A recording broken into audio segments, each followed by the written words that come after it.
Bem, como eu falei, temos um carro todo montado, normal, banco traseiro, tudo direitinho, não tem nada faltando. E agora vamos dar uma volta nele. Apagou a luz vermelha, está pronto para andar. Vou aqui, engato aqui uma terceira marcha que já é o suficiente. Carro liberado, vamos embora.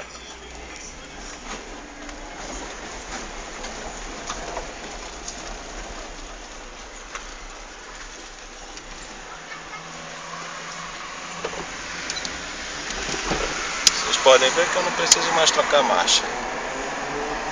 O carro vai embora, tranquilo. Perfeito, passando dos outros.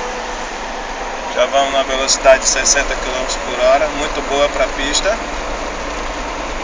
Andando aqui do lado dos outros carros, sem problema nenhum.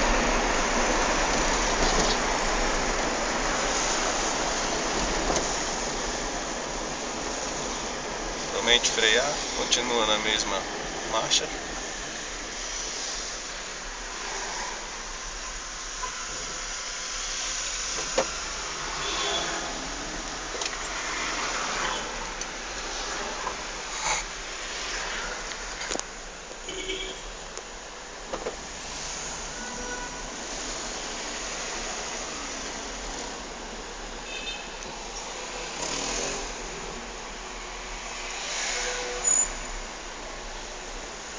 Um pouco de congestionamento básico, mas está tudo certo.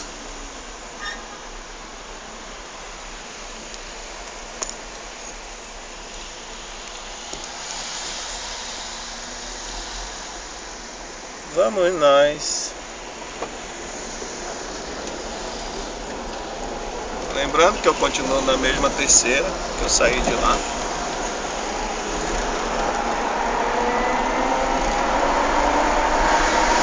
Passei marcha nenhuma, vejo a velocidade.